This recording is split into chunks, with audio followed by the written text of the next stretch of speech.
તો હેલો મિત્રો, તમારું સ્વાગત છે ફરી આપણા એક નવા વિડીયોની સાથે. તો હવે આપણે આના અગાઉના વિડીયોમાં આપણે જણાવેલું હતું કે આપણે ઈ નિર્માણ કાર્ડ અથવા લાલ બુક અથવા લાલ ચોપડી આપણે તેને કઈ રીતે એપ્લાય કરી શકીએ છીએ, એ પણ ઘર બેઠા ફક્ત ને ફક્ત તમારા મોબાઈલની સાથે તમારે ક્યાંય પણ સાયબર કેફે અથવા કોઈ પણ કોમ્પ્યુટરની દુકાન પર જવાની જરૂર રહેશે નહીં. કારણ કે આ વિડીયો તમે છેલ્લે સુધી અંત સુધી જોજો તો હું તમને તેની પૂરેપૂરી માહિતી અથવા વિગત તમને આ વિડીયોની અંદર જણાવી દઈશ, એ પણ ઘર બેઠા. તો તમે સૌથી પહેલાં આપણું મોબાઈલનું અથવા લેપટોપમાં જેમાં તમે ભરતા હો તેમાં આપણે ગૂગલ અથવા ક્રોમ ઓપન કરી લેવાનું રહેશે. ત્યારબાદ તેમાં લખવાનું રહેશે ઈ નિર્માણ કાર્ડ. ઈ નિર્માણ કાર્ડ લખ્યા બાદ તમારે ઈ નિર્માણની આ પહેલી જ વેબસાઇટ છે તેમાં ક્લિક કરવાનું રહેશે. હવે એ ક્લિક કર્યા બાદ તમારી સામે થોડુંક લોડિંગ રહેશે અને હવે તમે સૌપ્રથમ જો તમારે નવા છો તો તમારે નવું રજિસ્ટ્રેશન પણ કરવું પડશે. તો હવે તેમાં આપણે અહીંયા જોવાનું છે ન્યૂ યુઝર. આ ન્યૂ યુઝર લખેલ છે તેની સામે પ્લીઝ રજિસ્ટર હિયર, અહીંયા આપણે ક્લિક કરવાનું રહેશે. તો એ ક્લિક તો હવે સૌથી પહેલાં જે પણ લાભાર્થીનું લાલ બુક અથવા ઈ નિર્માણ કાર્ડ એપ્લાય કરીએ છીએ તો તેનું ફૂલ નેમ એ પણ આધાર કાર્ડ મુજબ, હવે આધાર કાર્ડ મુજબ એ નામ લખવાનું છે. ત્યારબાદ તેની સામે છે આધાર કાર્ડ નંબર નાખવાના છે. પછી તેમાં જેન્ડર તમે મેલ ફિમેલ કોઈ પણ હો તો તે સિલેક્ટ કરવાનું છે. ત્યારે બર્થ ડેટ એ પણ આધાર કાર્ડ મુજબ જ નાખવાની રહેશે. ત્યારબાદ તમારો મોબાઈલ નંબર નાખવાનો છે, ઈમેલ આઈડી નાખવાની છે, પછી તમારે પાસપોર્ટ નાખવાના છે અને કન્ફર્મ પાસપોર્ટ નાખવાના છે. ત્યારબાદ તમારે યુઝ ટાઈપમાં આપણે કન્સ્ટ્રક્શન વર્કર જ આવશે તે સિલેક્ટ કરવાનું. ત્યારબાદ કેપ્ચર કોડ કરી અને તમે રજિસ્ટર ઉપર ક્લિક કરશો એટલે તમારા મોબાઈલમાં તમને યુઝર આઈડી અને પાસપોર્ટ મળી જશે. ત્યારબાદ તેને ફરી આપણે લોગિન ઉપર ક્લિક કરવાનું રહેશે. હવે આ લોગિન ઉપર ક્લિક કરી ત્યારબાદ તમારી સામે આવો ઇન્ટરફેસ ખુલી જશે. તો આપણે અહીંયા બાંધકામ શ્રમયોગી તરીકે ફોર્મ છે ત્યાં આપણે ક્લિક કરવાનું રહેશે. હવે આ ક્લિક કર્યા બાદ તમારી સામે આ પ્રકારનું આવશે. તો હવે તેમાં જો સૌ પ્રથમ આપણે તો અહીંયા અરજદારનું નામ છે તે ઓટોમેટિક લઈ લેશે. પછી અરજદારનું પૂરું નામ ગુજરાતીમાં નાખવાનું રહેશે. અરજદારના પિતાનું નામ પણ ઇંગ્લિશમાં નાખવાનું રહેશે અને તેની સામે ગુજરાતીમાં નાખવાનું રહેશે. પછી અહીંયા તમારે અરજદારની લિંગ બરાબર તે પુરુષ છે સ્ત્રી છે બરાબર તે આપણે જોવાની રહેશે. ત્યારબાદ આપણે અરજદારની જન્મ તારીખ નાખવાની રહેશે. અરજદારની ઉંમર ઓટોમેટિક લઈ લેશે અને અરજદારની જાતિ કઈ છે, ઓબીસી, એસટી, એસી વગેરે ગમે એ પણ હોય તે તમે તમારી રીતે સિલેક્ટ કરી લેજો. અરજદારનો મોબાઈલ નંબર પણ આપણે નાખવાનો રહેશે. અરજદારનું ઈમેલ આઈડી પણ નાખવાનું રહેશે અને ત્યારબાદ અરજદારનો આધાર કાર્ડ નંબર નાખવાનો રહેશે. આટલું કર્યા બાદ હવે તમારી સામે અહીંયા એક સ્નેપ ફોટો કરીને ઓપ્શન આવશે. ત્યાં આમાં તમારે લાઈવ ફોટો તમારો અપલોડ કરવાનો રહેશે. કોઈ પણ ગેલેરીમાંથી અપલોડ થશે નહીં, એટલા માટે તમે મોબાઈલમાં હો તો તમે ડાયરેક્ટ તમારો લાઈવ ફોટો અપલોડ કરવાનો રહેશે. પછી હવે નીચે આવી તો કે અરજદારનું હાલનું સરનામું, તમારી આધાર કાર્ડમાં જે પણ સરનામું હોય ને તે આધાર કાર્ડ મુજબ જ અહીં નાખવાનું રહેશે તે બધું. હવે આપણે રાજ્યનું નામ નાખવાનું રહેશે. રાજ્યમાં આપણે ગુજરાત આવશે. ત્યારબાદ જિલ્લાનું નામ છે, પછી તાલુકાનું નામ છે અને ગામનું નામ છે. ત્યારબાદ આપણે જે પણ આધાર કાર્ડમાં પાછળના ભાગમાં જે સરનામું હોય તે અહીંયા ટાઈપ કરી દેવાનું રહેશે અને ગુજરાતીમાં નાખી દેવાનું રહેશે. ત્યારબાદ પિનકોડ નંબર. હવે જો તમે અહીંયા આ સરનામું હાલનું સરનામું બે એક જ હોય, કાયમી અને હાલનું સરનામું, તો અહીંયા ઉપર મુજબ છે ત્યાં ટિક કરવાનું રહેશે અને ત્યારબાદ અહીંયા સેવ એન્ડ નેક્સ્ટ ઉપર આપણે આપી દેવાનું રહેશે. જેવું તમે સેવ એન્ડ નેક્સ્ટ ઉપર ક્લિક કરશો ત્યારબાદ તમારી સામે આવું આવી જશે. અરજીની વિગત આપણે દાખલ કરવાની રહેશે. હવે આપણે મજૂરની પ્રકાર, તમે કયા કેટેગરીમાં આવો છો અથવા કયા કેટેગરી ઉપર કાર્ડ બનાવવા માગો છો.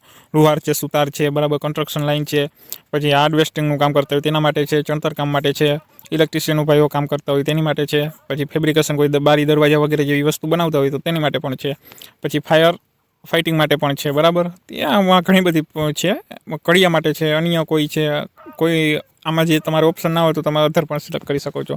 તો આપણે સિલેક્ટ કરવાનું રહેશે કડિયા બરાબર, તેના માટે કાર્ડ બનાવવાનું છે. ત્યારબાદ હવે આપણે જોવાનું છે વારસદારનું નામ બરાબર. તમારે કોઈ પણ વારસદાર છે બરાબર, તમારા વારસદારને તમે તો ત્યારબાદ તમારે વારસદારનું નામ સિલેક્ટ કરવાનું રહેશે. તમે એ પણ એને ઇંગ્લિશમાં ટાઈપ કરશો અને સામે તેને ગુજરાતીમાં આપણે લખવાનું રહેશે. હવે નીચે જોઈએ તો કે વારસદાર સાથેનો સંબંધ શું છે. જે શ્રમિક છે એ વારસદાર સાથેનો શું સંબંધ ધરાવે છે, પિતા છે, પુત્ર છે કે ભાઈ છે અથવા બહેન છે બરાબર. આમાં ઘણા બધા ઓપ્શન છે. પછી તમે નીચે ઓપ્શનમાં જો તો કે સ્થળાંતરિત છે કે નહીં, તમે આમ સ્થળાંતર કર્યું છે કે નહીં, તમે એક જગ્યાએથી બીજી જગ્યાએ ગયા છો રહેવા માટે કે નહીં, એના માટે છે.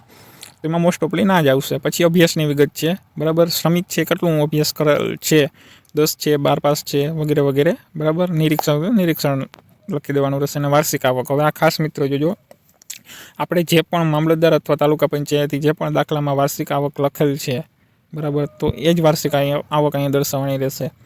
ભાઈ તમારી પાસે અગાઉ લાલ ચોપડી છે કે નહીં તે માટે છે, તો કે આપણે નથી, એટલે નવી બનાવવાની છે. હવે દસ્તાવેજની વિગત, હવે જેની પાસે યુવિન કાર્ડ હોય તો તેને આ ઉપર સિલેક્ટ કરવાનું રહેશે. આ ઉપર સિલેક્ટ કરશો એટલે તમારી સામે આવું આવશે. તો આપણે તેમાં યુવિન કાર્ડ નંબર નાખવાના છે, યુવિન કાર્ડની તારીખ નાખવાની છે, બરાબર. તો આપણે મોસ્ટ ઓફલી ના જ આવશે, નથી.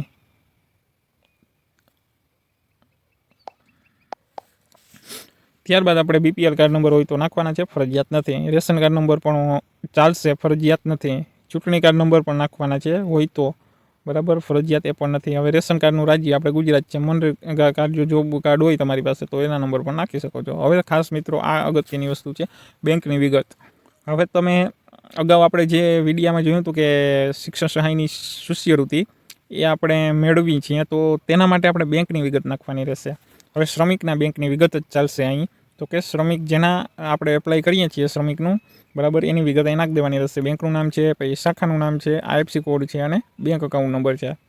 આટલું થઈ જાય પછી નીચે મુજબ કુટુંબના સભ્યોની વિગત નાખવાની રહેશે.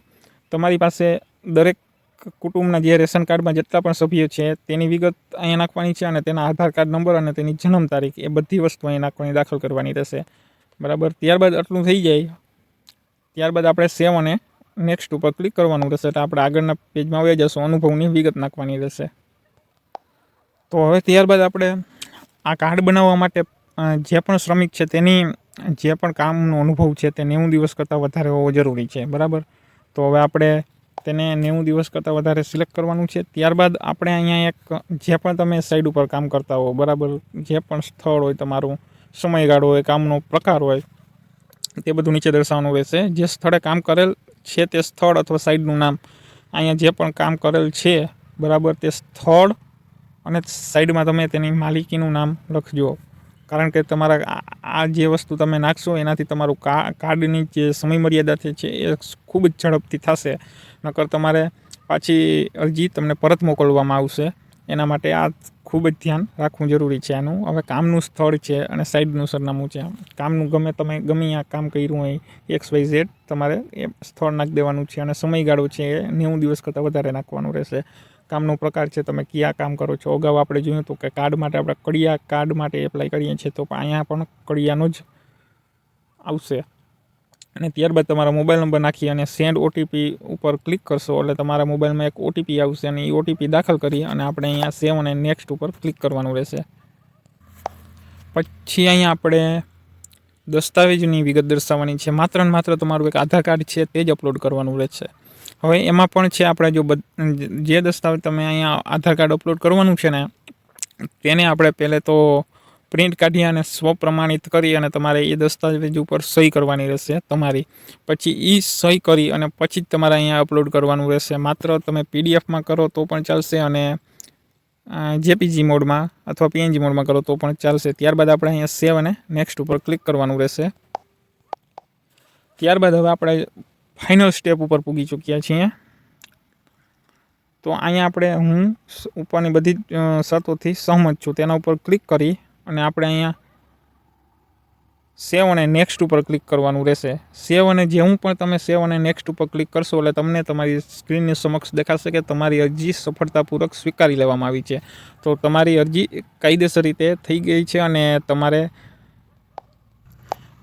કોઈ પણ આગળની પ્રોસેસ કરવાની થશે નહીં. તમારે ઓટોમેટિક તમારા જે નંબર છે તેના ઉપર તમને મેસેજ મળી જશે કે તમારી અરજી જે કાર્ડ છે તમારું એ બની ચૂક્યું છે. તો તમારે અહીંથી પ્રિન્ટ કાઢી અને તમારી પાસે સાચવી રાખવાની છે. તો હવે મિત્રો આવા જ વિડીયો જોવા માટે મારી ચેનલને સબસ્ક્રાઈબ કરો અને વધુમાં વધુ લાઈક કરો, જેથી મને પ્રોત્સાહન મળે કે હું આવા નવા વિડીયો તમારી સમક્ષ બનાવતો રહીશ.